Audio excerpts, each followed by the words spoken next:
E aí rapaziada, beleza? Bem-vindo a mais um vídeo do canal Sonegador. E bom, hoje eu tô aqui pra inaugurar o mais novo quadro Adquirindo Conhecimento Descentralizado.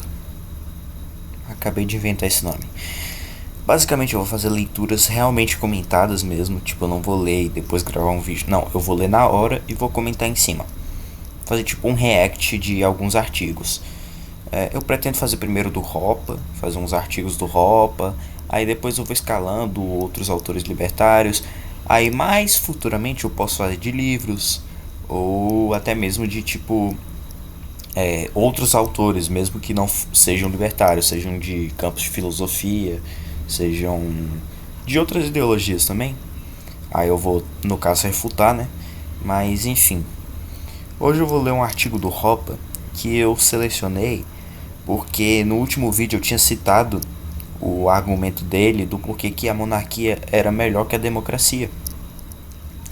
E aí eu tô aqui no Mises Brasil, que é um dos institutos do libertário que tem no Brasil. Também tem o Instituto Rothbard e o Instituto Hoppe, que não é muito conhecido, mas também tem. Só vocês pesquisarem lá. Vou trazer algum artigo deles também lá no site deles, mas por enquanto Instituto Mises Brasil, que é o mais famosinho, que tem mais coisa, e o Instituto Rothbard também tem muita coisa, mas enfim. Podem ver aqui que foi o Hans Hermann Hoppe que fez. E vamos lá, eu vou lendo aqui e vou comentando em cima, né? O artigo a seguir é uma transcrição de uma entrevista do professor Hoppe. Não sei que entrevista é essa. Vamos lá. O sistema político que todos fomos ensinados a venerar desde cedo, seja pelas escolhas cujos currículos são controlados pelo governo, seja pela mídia serviçal ao Estado, é a democracia.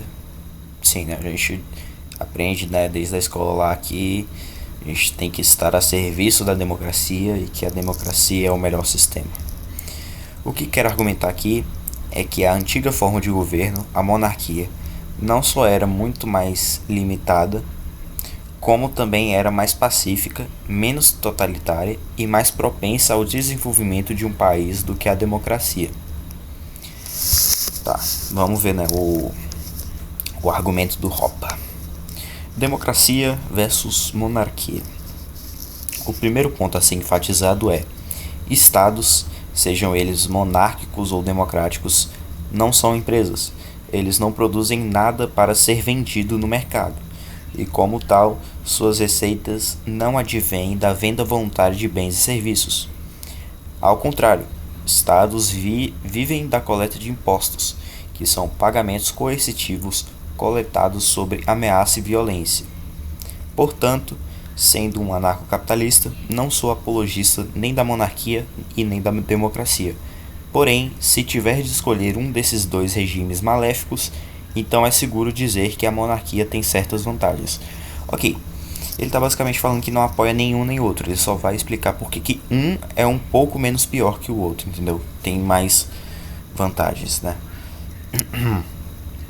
A razão é que os reis eram normalmente vistos pela população como aquilo que eles realmente eram: indivíduos privilegiados que podiam tributar seus súditos. E como todos sabiam que não podiam se tornar reis, havia uma certa resistência dos súditos contra as tentativas dos reis de aumentar impostos e expandir a exploração. Tá, ele está basicamente falando que a visão que os súditos e a população enxergavam dos reis era aquilo que ele geralmente, que ele realmente era, né? E que, como súditos sabiam que não podia se tornar reis, tinha uma certa resistência com as tentativas de aumentar impostos e expandir a exploração das pessoas, né? Sobre a democracia, surge a ilusão de que nós somos nossos próprios governantes, de que governamos a nós mesmos. Entretanto, como já deveria estar mais do que claro, sob a democracia também existem soberanos e os súditos desses soberanos. Porém, o fato de que qualquer um pode potencialmente se tornar um funcionário público é algo que, além de também ajudar a estimular a ilusão de que governamos a nós mesmos, leva a uma redução daquela resistência que havia contra os reis quando estes tentavam aumentar suas receitas tributárias. Afinal, o aumento da receita do Estado se lhe é favorável caso você seja um dos soberanos.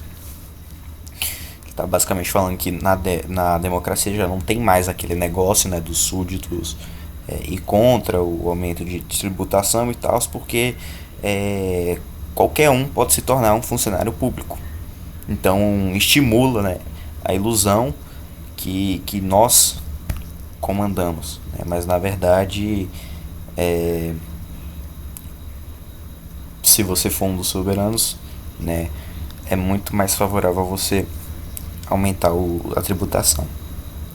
Há ainda outras desvantagens da democracia. Na monarquia, o rei pode ser visto como uma pessoa que considera o país sua propriedade privada, e as pessoas que vivem nele são seus inquilinos, que pagam um tipo de aluguel ao rei. Por outro lado, consideremos os políticos eleitos sobre um sistema democrático. Esses políticos não são os proprietários do país da maneira como o rei é. Eles são meros zeladores temporários do país por um período que pode durar 4, 8 ou mais anos, né? 4 anos, 8 ou mais. E a função de um proprietário basicamente é bastante diferente da função de um zelador. Aqui ele vai dar o argumento que eu falei lá, né, do roubo pelo curto período de tempo. Ele vai dar esse argumento, acredito eu, né? Vamos ler. Imagine duas situações distintas. Na primeira, você se torna o proprietário de um imóvel. Você pode fazer o que quiser com ele. Você pode morar nele para sempre. Você pode vendê-lo no mercado. O que significa que você tem de cuidar muito bem dele para fazer que seu preço possa ser alto. Ou você pode determinar quem será seu herdeiro. Esse aqui, né, é a monarquia, né, obviamente. Na segunda situação, o proprietário desse imóvel escolhe você para ser o zelador dele por um período de 4 anos. Nesse caso, você não pode vendê-lo e não pode determinar quem será seu herdeiro. Porém, você ganha um incentivo novo: extrair o máximo possível de renda desse imóvel durante o período de tempo que lhe foi concedido. É o argumento que eu falei, né? O rei, ele acha que a população é sua propriedade privada e ele tem a vida inteira pela frente, né? E ele só vai passar esse cargo por hereditariedade. Então, como ele acha que aquilo é sua propriedade privada, ele vai querer defender, ele vai querer, como roupa a situação do imóvel, ele vai querer que o preço dele seja alto, né? Então ele vai cuidar mais, ele vai ter mais incentivos para cuidar.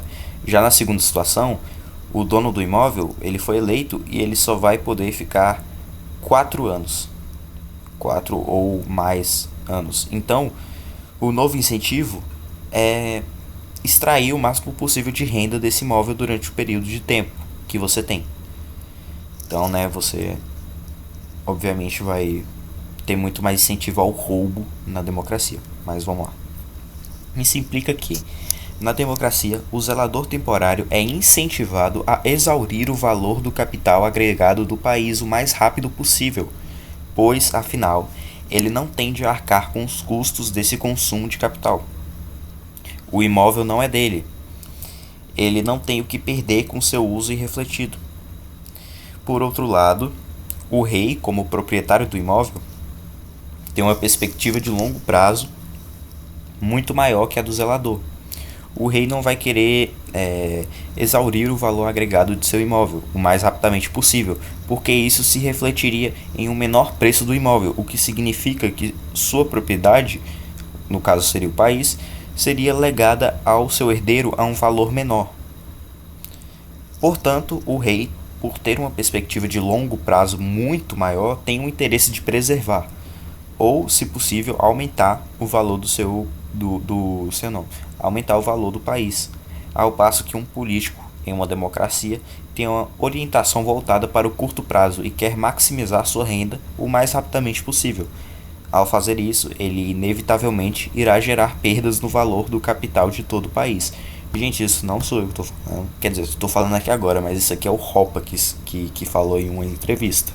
Tá? Eu vou botar o artigo nos comentários do vídeo, porque na descrição o YouTube não deixa por enquanto. Eu tenho que fazer uma verificação louca lá, a burocracia da porra. Então eu vou deixar esse artigo nos comentários do vídeo, beleza? Pra vocês verem com seus próprios olhos. Mas é isso mesmo que o Hoppe tá falando, né? Na monarquia você tem um incentivo muito maior para cuidar do país, porque você vai passar a vida toda. Então o seu país, ele no caso é sua propriedade, você tem um incentivo maior para cuidar, para preservar, para aumentar o valor da sua propriedade, como ele dá no exemplo. Na democracia não, você é eleito, você tem 4 anos ou mais um pouco ali. Então você tem o incentivo ele muda. O incentivo agora é você extrair o máximo possível de capital dessa propriedade, porque você não vai perder com isso, porque a propriedade não é sua. Então é isso, né? É uma questão de incentivos. O cara ele vai pensar no longo prazo, o outro ele vai pensar no curto prazo, né? Então, qual que vai se beneficiar? Qual que vai ser mais benéfico, né, para quem mora? Guerras. As guerras sobre um regime monárquico tendiam a ser, como certa vez descreveu Mises, guerras exclusivamente entre soldados, ao passo que as guerras feitas por democracia envolvem o homicídio em massa de civis em uma escala jamais vista na história humana. Essa diferença tem a ver novamente com o fato de que os monarcas consideram o país como sua propriedade. Tipicamente, os monarcas faziam guerras para resolver disputas de propriedade. Quem é o dono de determinado castelo? Quem é o dono de determinada província? O objetivo de uma guerra monárquica sempre era limitado e específico. Já as guerras feitas por democracia tendem a ser guerras ideológicas. Ora, quer se liberar um país de alguma ditadura? Ora, quer se converter um país a determinada ideologia? E é difícil determinar quando tal objetivo foi de fato atingido. A única maneira certa de atingi-lo é matando toda a população do país que se está tentando invadir ou ocupar. Né? Então você tem uma diferença, né, das guerras sobre um regime monárquico e sobre um regime democrata. Porque geralmente no regime monárquico são guerras de propriedade, já que o rei ele acha que o país é sua propriedade. Então, como Hoppe citou, quem é o dono do castelo, quem é dono de determinada província, quem é o dono desse território. Enfim, são motivos mais limitados. Já a democracia não. Guerras geralmente ideológicas, né? Como o Hoppe falou aqui. Então, você não coloca só soldados, né? Você não coloca só uma guerra exclusivamente entre soldados.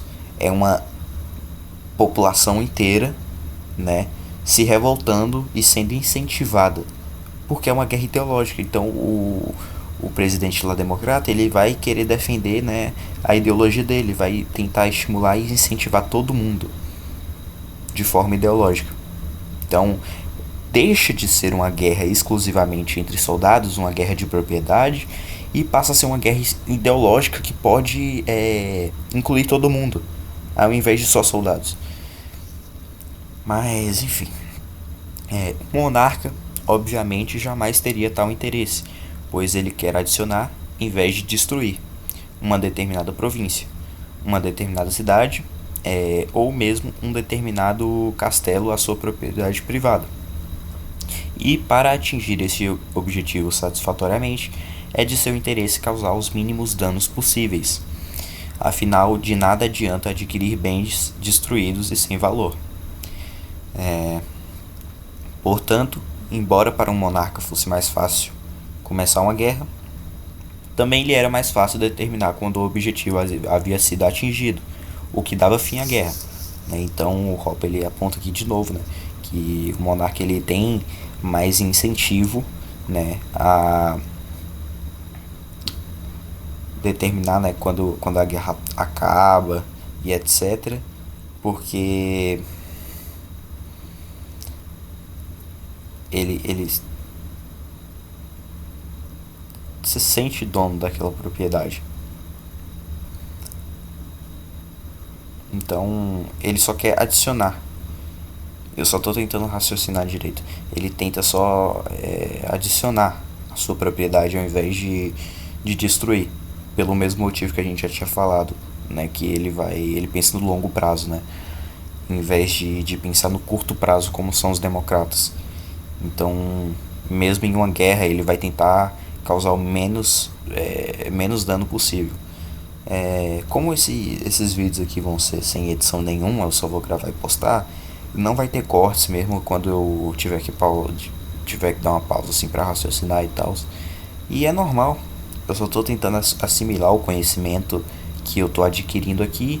Se você não concorda, o artigo tá aí, eu tô lendo o artigo puro e dando minha opinião. Se você discorda, você pode deixar no comentário qual a sua opinião sobre o artigo, o que você entendeu dele, né? Eu tô dando a minha visão do que eu entendi do artigo, né?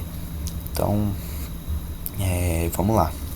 Nunca houve alguma motivação ideológica que levasse diferentes reis a guerrearem entre si, ao passo que as democracias, assim como as guerras religiosas, são um conflito de civilizações, um conflito de sistemas de valores praticamente impossível de se controlar. Ademais, as guerras iniciadas por reis eram vistas pelo público meramente como um conflito entre monarcas, uma vez que os reis geralmente dependiam de voluntários para lutar em suas guerras. Já nas democracias, todo o país participa da guerra, todos os seus recursos são forçosamente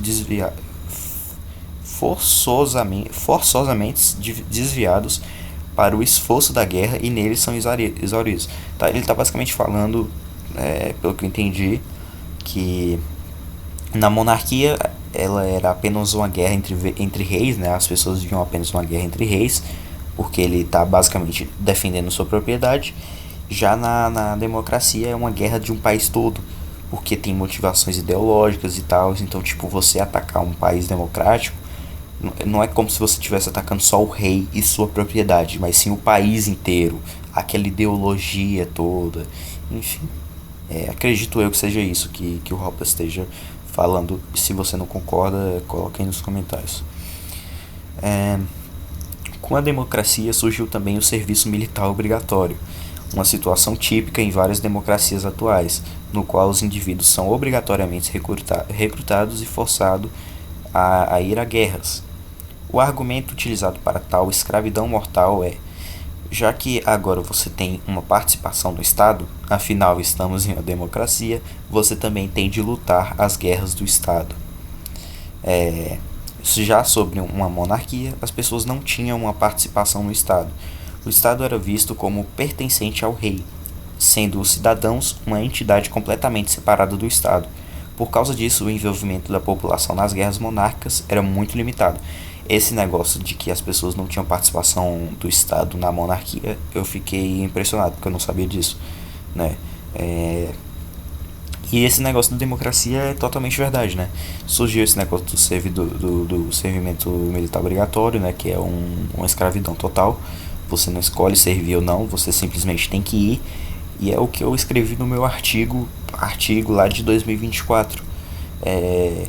O Estado, ele é tão vagabundo que além de te roubar, ele quer te escravizar, ele quer que você morra por ele, né? Servindo ele, entendeu? É muito, tipo, as pessoas não percebem isso, cara. Então, alistamento militar obrigatório é escravidão na cara dura. Mas as pessoas não percebem isso, mas tá aí o argumento. Enfim, nacionalismo.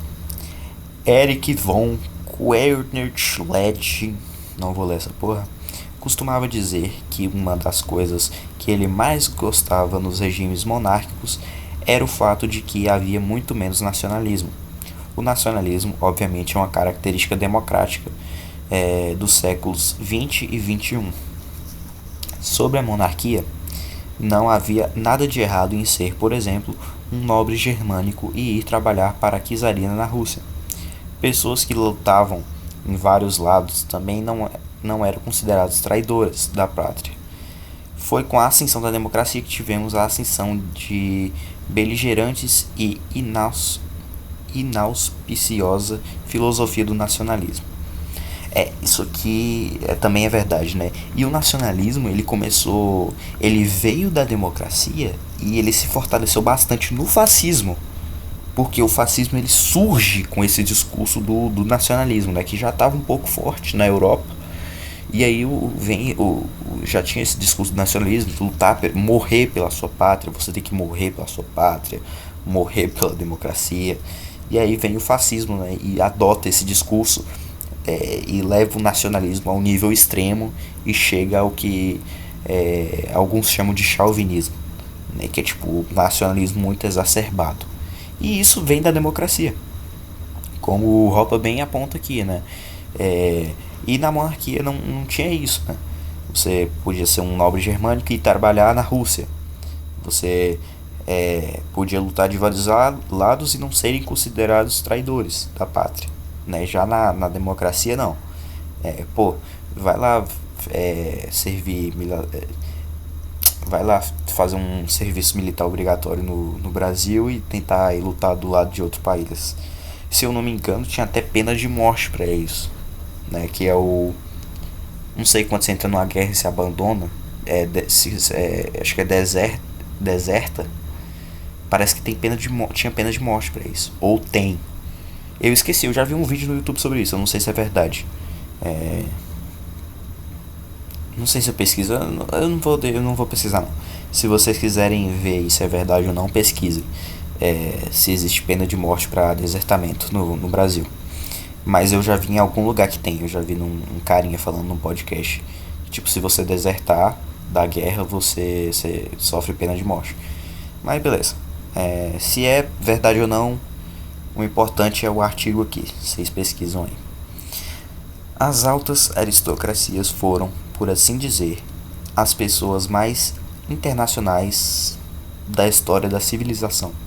Praticamente todos os altos nobres eram interrelacionados com aristocratas de outros países.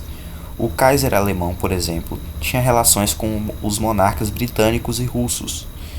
Todos os soberanos da Europa também tinham, de alguma forma indireta, ligações com Maomé, logo com países islâmicos. Quando havia contendas entre monarcas, estas eram vistas como brigas entre famílias. Sendo assim, o sentimento de nacionalismo era impossível de surgir, até porque, novamente, os nobres eram a mais internacionalistas das classes de pessoas que existiam. Portanto, sentimentos nacionalistas eram totalmente estranhos e atípicos para uma classe como aquela. E isso certamente poupou várias vidas e evitou muito empobrecimento. Que está falando, né? Que na monarquia, né, as pessoas elas se relacionavam mais, elas eram mais internacionais, né, do que na democracia com esse surgimento do nacionalismo. Então, quando você tinha relações entre monarcas e quando eles brigavam era como se fosse uma briga de família, né? Então, isso, como o Hoppe fala aqui, ele poupou várias vidas e evitou muito empobrecimento. Não sei se é o Hoppe que tá falando ou é esse carinha, né? Eu me perdi aqui até que parte do ponto esse carinha ele para de falar. Eu acho que foi só uma citação, então deve ser o Hoppe mesmo. Mas é isso. É por isso que a monarquia é melhor que a democracia. Lembrando, deixando bem claro que o Hoppe ele não está afirmando que é monarquista nem democrata. Se você é burro, você vai achar isso. Mas se você tem um mínimo de neurônio, você vai entender que esse texto só está falando que a monarquia é um pouco melhor que a democracia. E ele está demonstrando isso através de argumentos lógicos e históricos também. Então, ele não está afirmando que é monarquista nem nada. Ele só está falando que a monarquia é um pouco melhor que a democracia. Mas é isso. Obrigado por terem assistido o vídeo até aqui. Vou deixar o link do artigo nos comentários. Valeu!